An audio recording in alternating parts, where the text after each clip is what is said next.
We're going to miss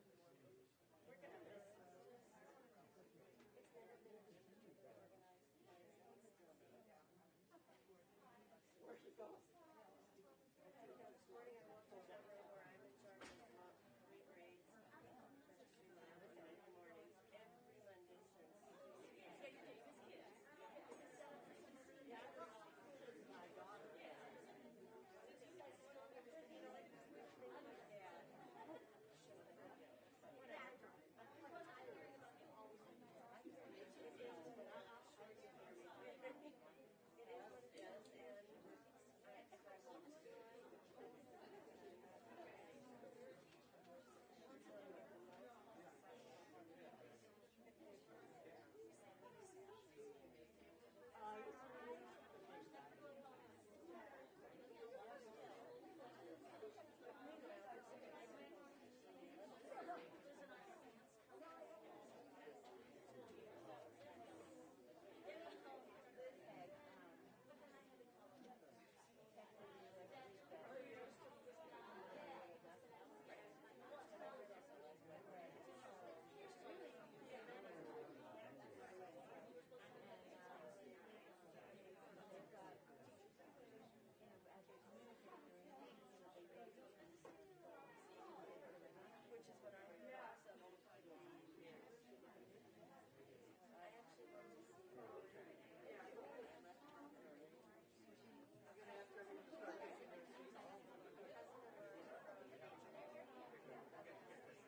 see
Mismo David, Adonai roi lo echsar, bilote sheyar bitzeni al memenuchot yenach aleni, nafshi shovev, yanacheni v'magle tzedek l'ma'an shemo, gam ki helech b'gitz ha'mavet, lo irarai ki ata imadi, shiftecha umishantecha hema yenachamuni, ta'aroch lefanai shulchan neged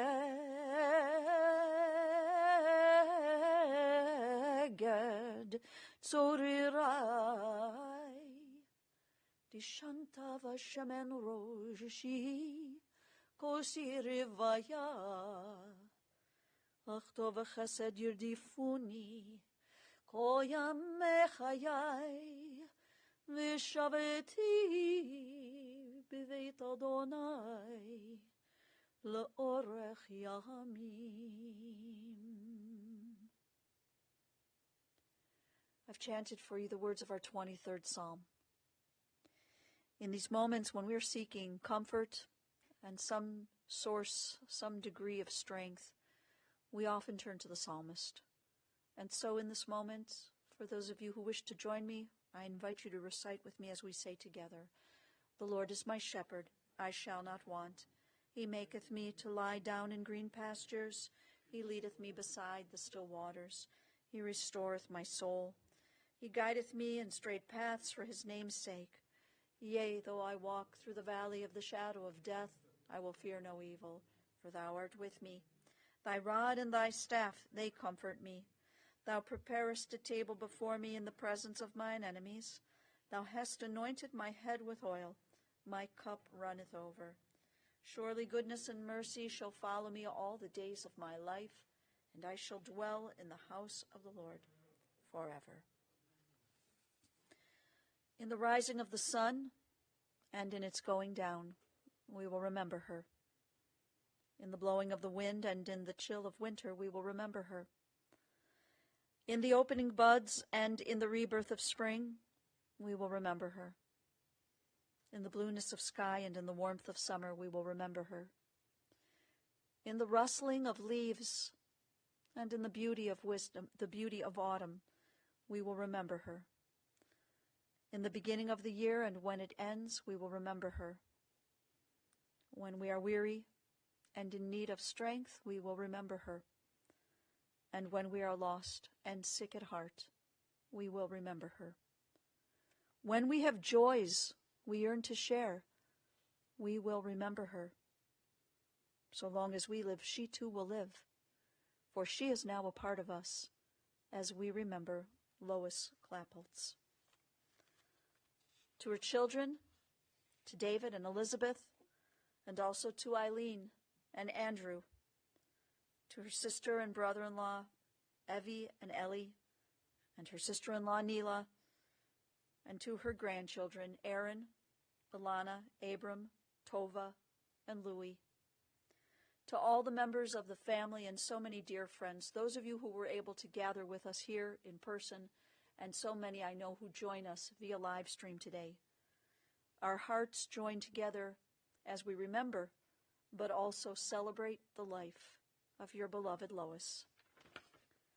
Our sages in their wisdom have taught us that birth is a beginning, and death a destination, and life is a journey from childhood to maturity and from youth to age, from innocence to awareness, and ignorance to knowing, from foolishness to discretion, and then, perhaps, to wisdom, from weakness to strength or strength to weakness, and often back again, from health to sickness, and back we pray to health again, from offense to forgiveness, from loneliness to love, from joy to gratitude, from pain to compassion, and grief to understanding, from fear to faith, from defeat to defeat, until looking backward or ahead we see that victory lies not at some high place along the way,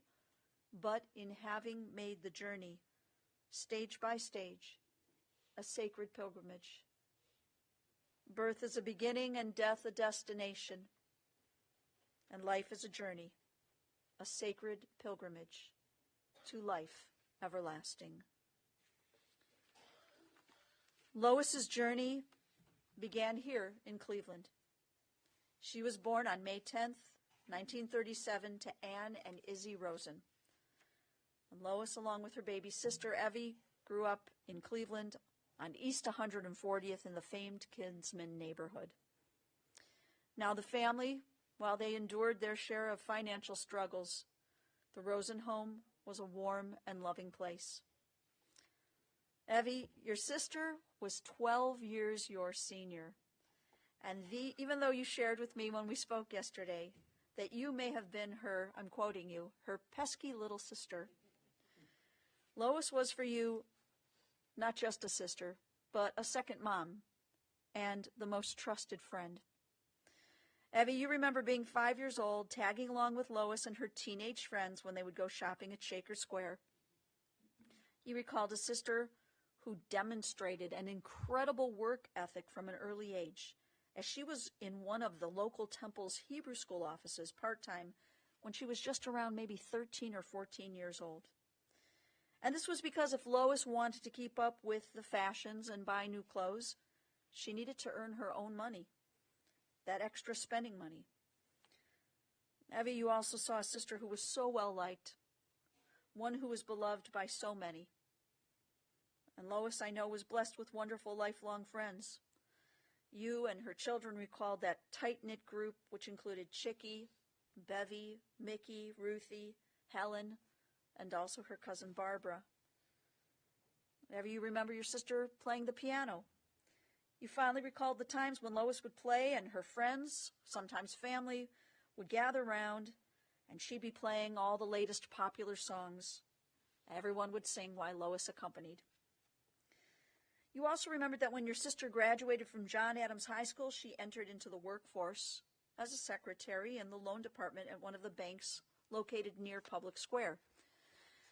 Now, one of her dear friends, Ruthie, who I believe is here today, Ruthie is given credit for being the one who introduced Lois to Shelley Klapholz. Although Shelley was a student at John Adams High School during the same time Lois was there, the two never knew each other.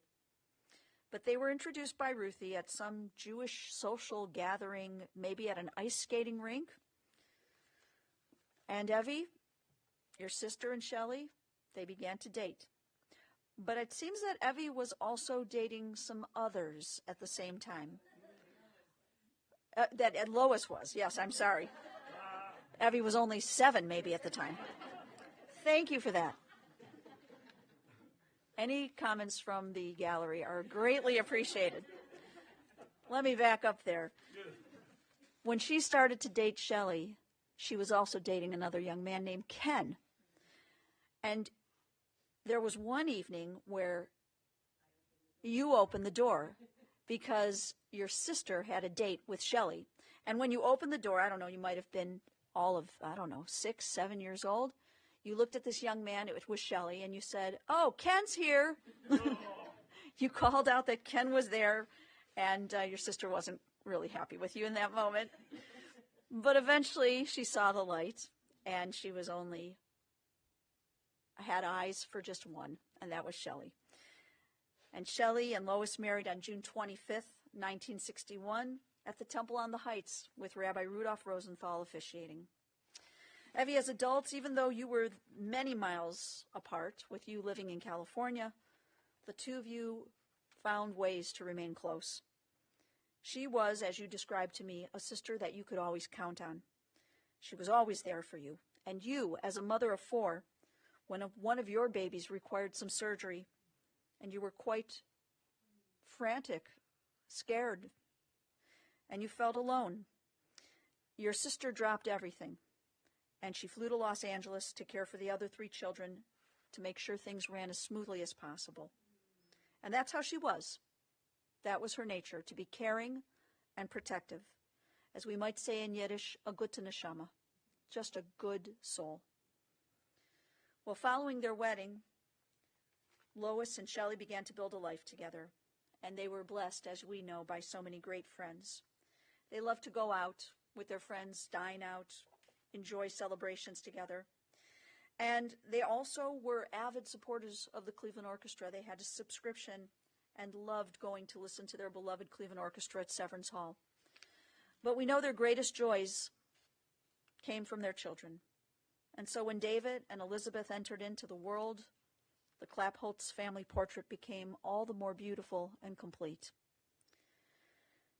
David, you had this very interesting quote yesterday. You said that your mom was somebody who leaned into life. I love it. You said she leaned into life. She wasn't afraid to try things. She wasn't afraid to take a little bit of a risk. She was a go-getter.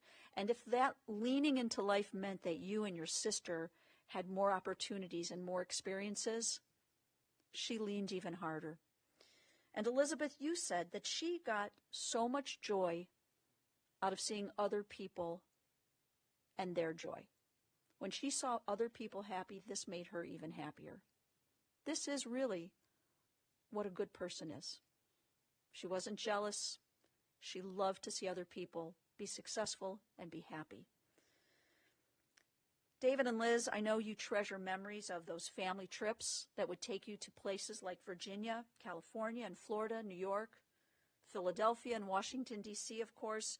And these were not just to see the sights, but more importantly, to see the people, to see the family. These were for family weddings and bar and bat mitzvahs and other milestone celebrations. Your family vacations were built on family. This was so important to your mom. This was your mom at the core. It was about family.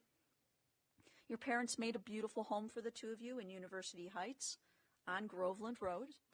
But once you were both grown and on your own, Mom and Dad were thrilled to move to Shaker Heights. They were quite proud of that move. And with your dad's health challenges over the years, you saw in your mother a woman who rose up to be a dedicated, not just wife, but caretaker. She was there for him, as we say, in times of health and in times of sickness. She was always there for your dad. And when he could no longer be at home, she would be the one visiting him daily, either at the hospital or at Montefiore, every single day following her full day teaching at the Adnan School. She remained a devoted wife to your dad for 49 years until the time of his passing in 2010. And speaking of Adnan, your mom's career spanned nearly 30 years as a third-grade teacher. She must have inspired thousands of students in that time. And at Adnan, she not only treasured those students, but she treasured and so loved her friendships with her colleagues, the ones that she taught with. She had a friendship, a camaraderie with you, and she shared a special closeness, especially with Joyce and Toby and Sharon and Barbara and Jolie, and I'm sure there's others, but she loved you all like sisters. She had her Maj group, her friends from there and from the Canasta group, and then there were the neighborhood friends and her next-door neighbor, Barbara, who she became so close with. And then there were other friends, not just the lifelong friends, not just the career friends that she knew for over 3 decades, but the more recent friends. And the family wrote something they asked me to share with you all, so I'm going to read it as they wrote it. They shared with me, during Lois's final years at Wiggins, she had 2 of the best caregivers that anyone could have hoped for. Donna loved Lois very much and would like to tell people how smart and kind Lois was. They go on to share that one night about 2 weeks ago, hours after her official job was over, things got really difficult. Donna was at home and dropped everything and went back to Wiggins to care for Lois at a very difficult time. Lori has been a companion of Lois's for 7 years. She's been the kind of friend that was willing to challenge Lois to go beyond the basics. Lois learned from Lori and continued to stay active, to try things, and not take aging sitting down. In short, Lori gave Lois a chance to feel like she had a great friend, an ally. Together, these two women have been an amazing team of love and friendship. They did it out of more than kindness and decency. They did it because they loved Lois and wanted the best for her. Lois's family is humbled by their efforts and wholeheartedly acknowledges the incredible work that they've done. That's a beautiful tribute to them. If you knew Lois, then you knew she was health conscious. She liked to walk every day. She enjoyed playing tennis. She also had a green thumb. She tended to those indoor plants. But she also loved her outdoor gardening, especially her rose garden. But Lois's greatest gardening, I think everyone can agree, was her cultivating of her grandchildren. Your Grammy carefully cared for you. She watered you with love and learning and adventure, and she thrilled in watching you grow. In speaking with her grandchildren, I learned that there were the phone calls where she wasn't so much interested in how school was that day or how work was, but she just wanted to know, are you happy? And she would ask you that several times in a phone call until she was convinced that you were really, really happy. She was, throughout your entire lives, a hands-on grandma. She loved to lead you through learning, and exploring, and she would be so engaged with you. Her teaching always had a playful way about it. She was also competitive. She would teach you how to play a game, perhaps a card game, and then she'd continue to beat you at it every time, never letting you win, ever.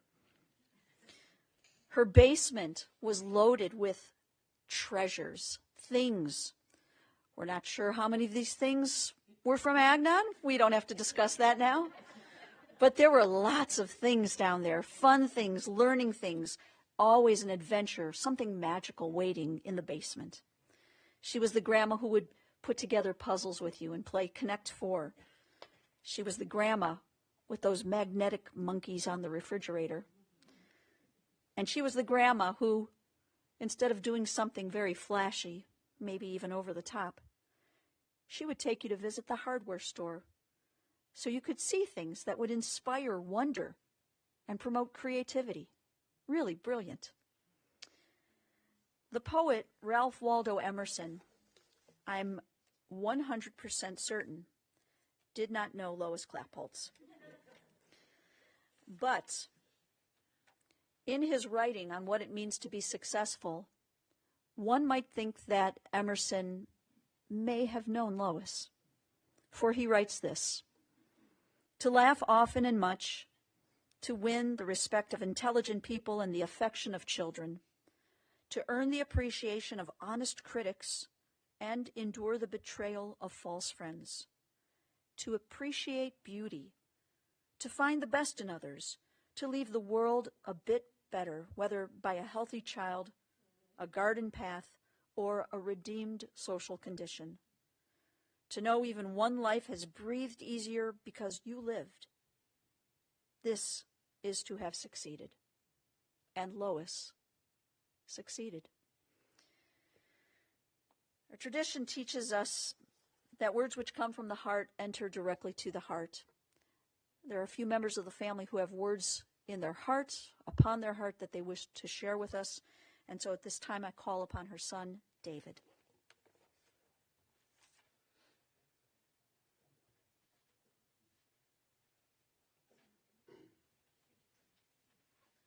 You can come right through here. Okay. There you go. I'm just going to raise the microphone a little bit. Okay, thank you.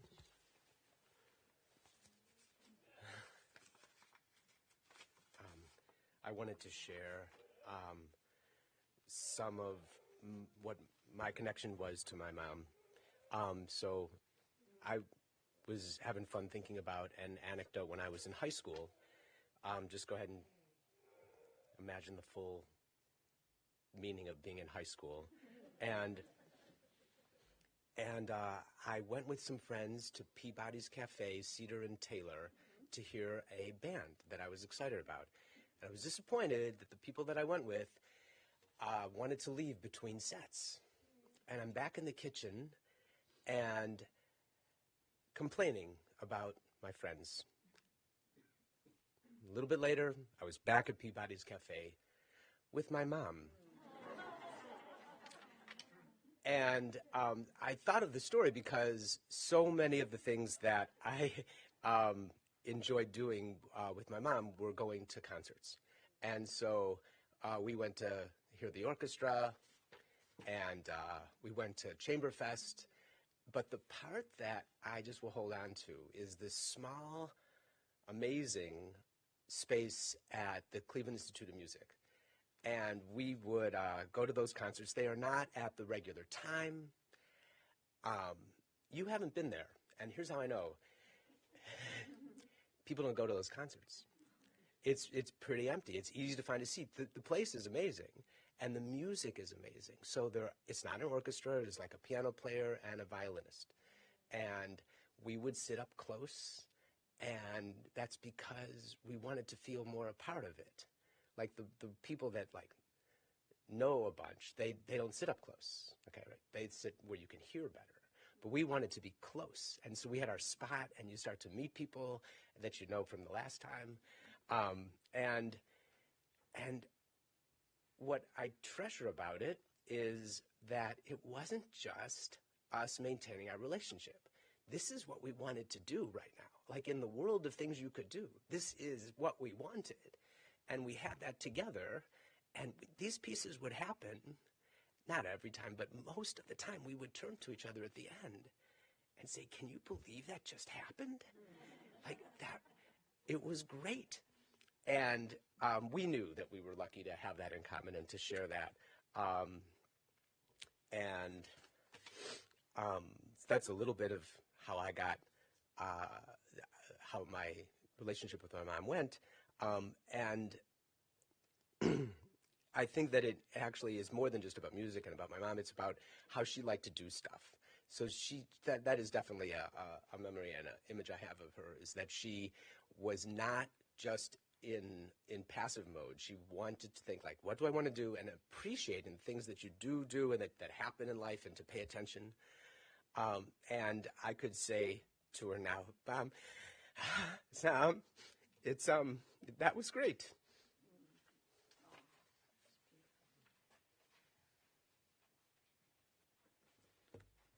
David, that was just beautiful.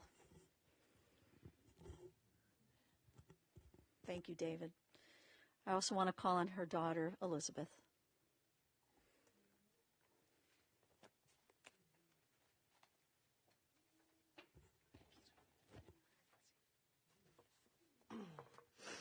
So I'd like to read something called Meditations Before Kaddish, Mishkan Tefillah. And the first time I read this was actually at my very good friend, Tammy, and she's here. It was maybe in the Siddur, or I don't remember if it was a part of the service, but it really hit me hard, and I thought it was really beautiful and very special. I kept it. I saved it for an important occasion. Today is that occasion. It's a miracle that I found it in my files. Plus, in addition, it really feels like the last bit of sound advice that my mother might give me. Hold on. I'm going to blow my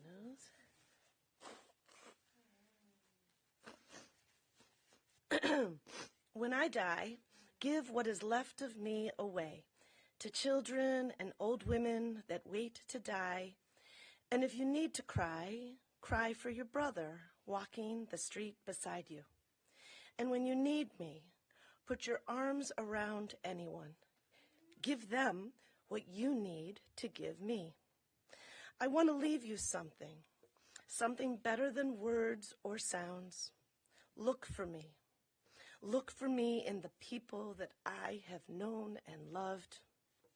If you cannot give me away, at least let me live in your eyes and not in your mind. You can love me best by letting hands touch hands and by letting go of children that need to be free. Love doesn't die, people do. So when all that is left of me is love, give me away.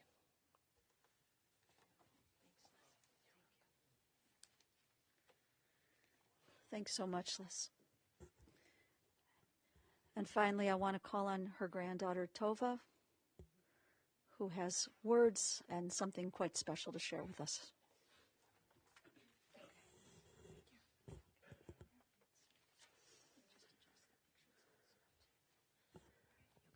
Yeah. Sorry. 1 second.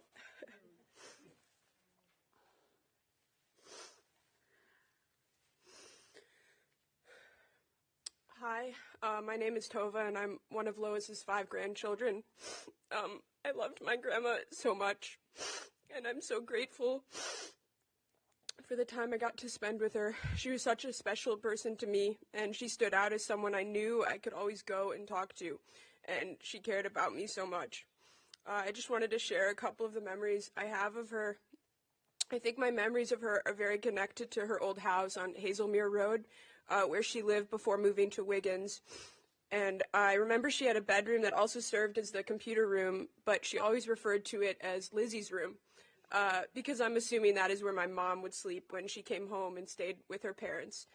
I loved sleeping in that room, and I will never forget the way those sheets felt. I will never forget the way her living room smelled, or the kitchen during Rosh Hashanah and Passover. I even remember what it smelled like when you would open up her pantry, filled with snacks for me and my siblings and cousins. She loved to have me stay over for the night. We would make dinner and then read the newspaper together. She would give me the comics. Once dinner was over, we would sit for hours and play board and card games. Our favorite was Monopoly, and we would play for literally a full day. We would play, go to sleep, and wake up and keep playing. As I got older, a couple times when she saw me, she would give me a huge stack of my favorite comics, cut up, only my favorites that she had saved for me. When my brother Louis and I came over to her house, we wanted to learn how to play the piano that she had in her living room, and she taught us the piano duet, Heart and Soul, which is very easy. She decided to take a permanent marker and write the names of the notes on the keys so we could learn and remember them. Grammy had the biggest impact on my life through her support of me learning guitar. I began playing when I was only 5 years old. Her and my mom decided that she would take me to all of my lessons. From the age of 5 to around 13, she was always involved. She wouldn't sit outside the room either. She loved to sit right next to me and hear me play the entire lesson. I really enjoyed that she took such an active part in me learning the instrument, and I believe that I would not have continued to play if not for her. I do not think I will ever be able to put the guitar down, because I think part of Grammy's love for me exists through me playing. It is too special and important. After lessons, she would take me to get ice cream or a sweet treat, or she would come over to the house and eat dinner with my family. While my mom made dinner, Grammy would sit with me at my desk and help me do my homework. Eventually, as I got older, it turned into me teaching her. The last thing I would like to talk about is clothes. My grandma had a really great sense of style. She loved to dress well, and she enjoyed shopping. Her love of clothes was definitely passed on to me. For every birthday, she would take me to my favorite store and let me get a couple of new items. It was so wonderful and exciting, and nice for her to be a part of. I love clothes so much, and I feel very connected to my grandma through that. I love to hear about my grandma through my mom. I love to hear how much she loved and cared and treasured her. I think I learned to love my mom even more because of my grandma. Lois taught me how to understand and empathize with my mom.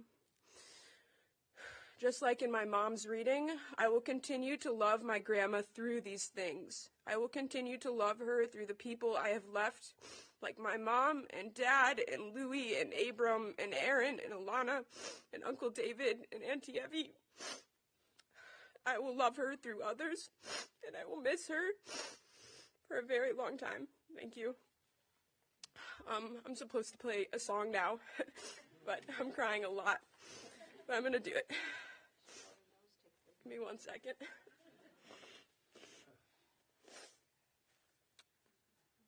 Is there garbage?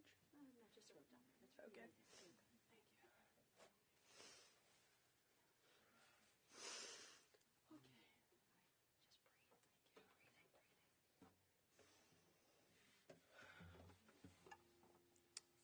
This is a Jewish song that I love to play, and it's about the soul a little bit.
Thank you.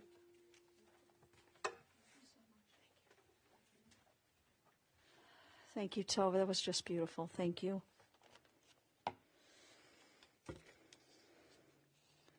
Friends, before we conclude our service, before we process to the Mount Olive Cemetery, I want to share with you that if there's anyone who's wishing to make a contribution in memory of Lois, the family has suggested that you might consider Rising Star Academy for Conductive Education. Also, tonight there will be a Zoom Shiva at 7 p.m.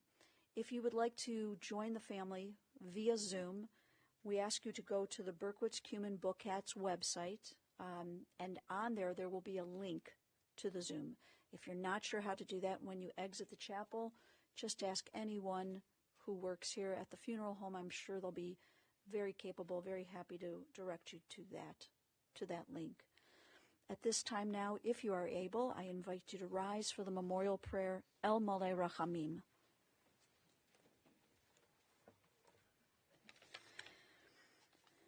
El Malei Rachamim, Shochen Bamromim, Hamsei Menucha Nechona, תחת כנפי השכינה, במעלות קדושים וטהורים כזוהר הרקיע מזהירים.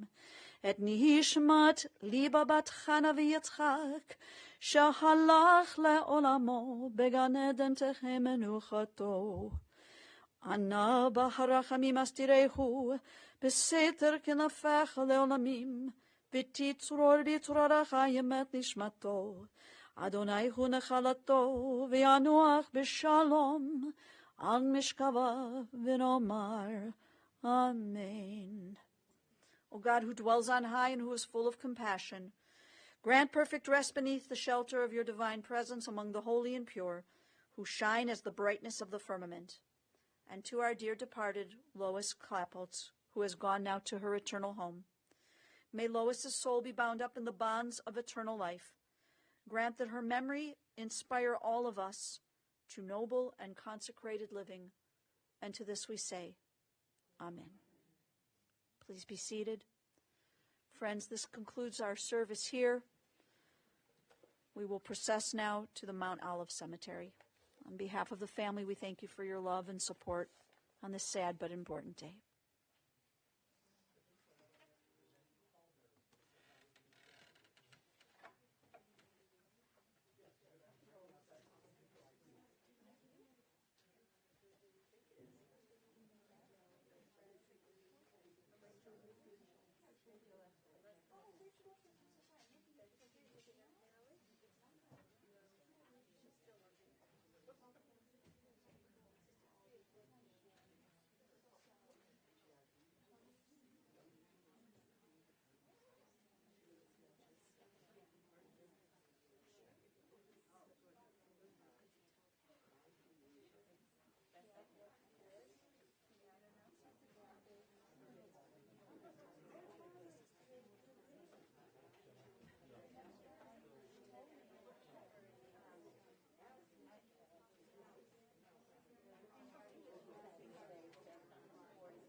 Everyone else will just remain in place.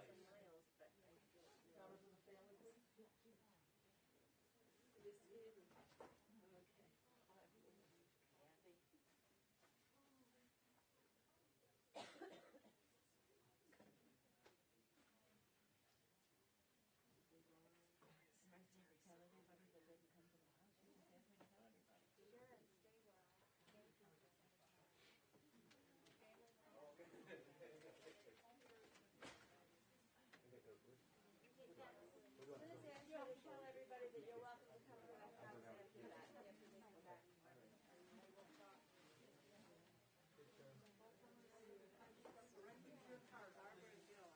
Those of you driving to the cemetery, you have to turn on your headlights, please. You can exit to the front or rear of the cemetery.